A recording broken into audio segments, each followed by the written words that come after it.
Hello everyone and welcome to my channel. Today I will be reading Rengoku Kyojuro Reader.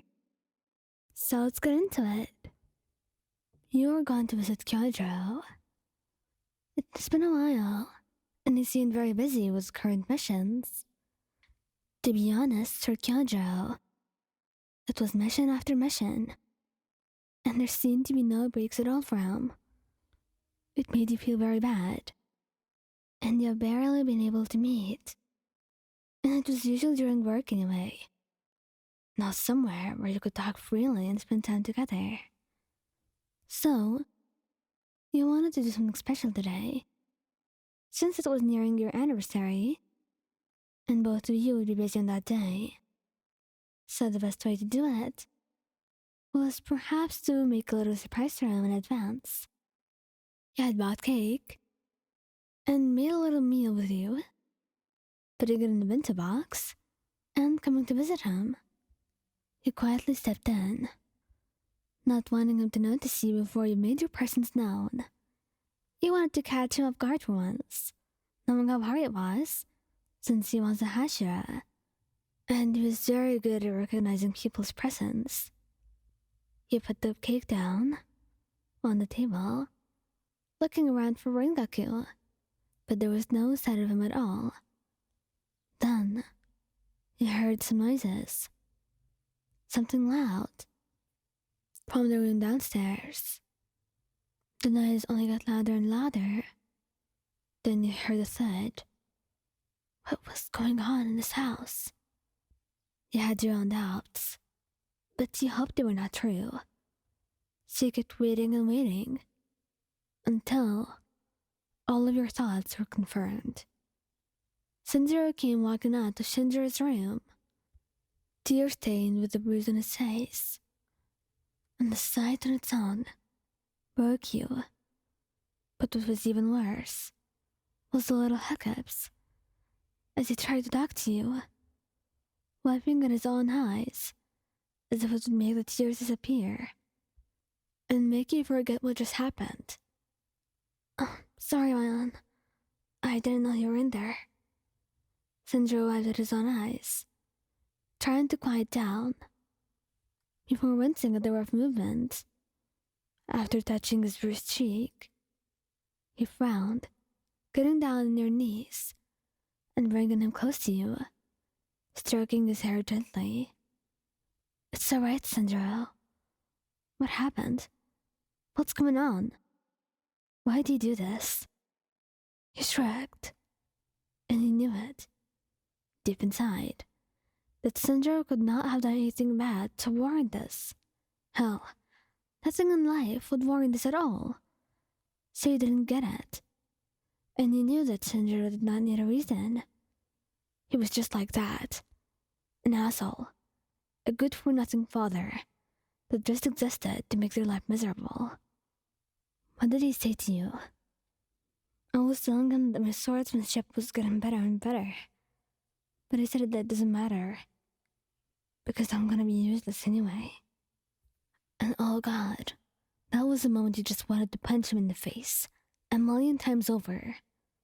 What the hell was he doing to this kid? There's no way in hell that he is responsible enough to have a kid, let alone 2. God, this was horrible, beyond horrible. He went up to Shinjiro, storming up to his room.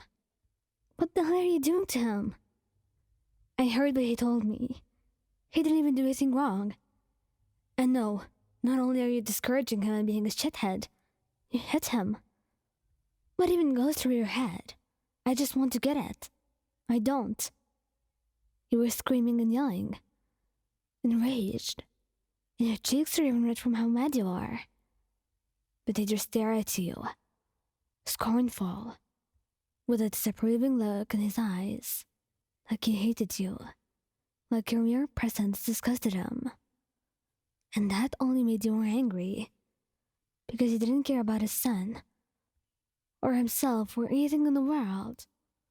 All he cared about was that he hated you right now. He didn't care that he was hurting all the people around him. And you kept yelling and yelling.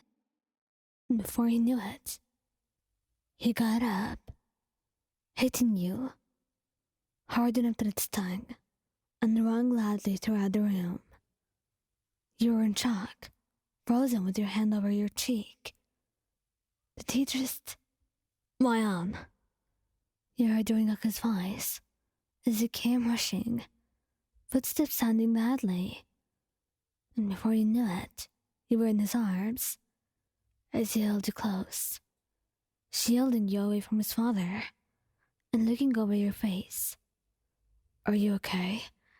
And you could see the worry and the sorriness in his eyes. Before he turned to glare at his father, angry. What were you doing to her? I saw what you did to Senjuro. What's wrong with you? Why can't you just leave them be? And that was the first time in your life I've ever heard him being so angry.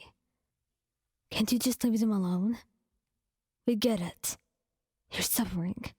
You're not of a mother yet. But you don't have to put us in pain for it. It's not my fault. It's not Senjuro's either. What even is wrong with you? I can't keep defending you because you hurt everyone around you. And then you look at Senjuro's face. You saw it.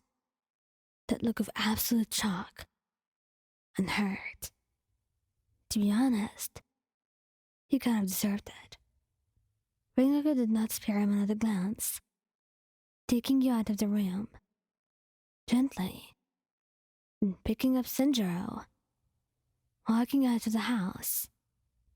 He took you to a hotel, wanting to stay there away from his father, until you could sort things out, and until the two of you were feeling better. He also wanted to make sure that both you and Senjuro have healed completely, physically and emotionally. He knew it would be harder with Senjuro because the damage was too much, but at least enough that he could be with his father again.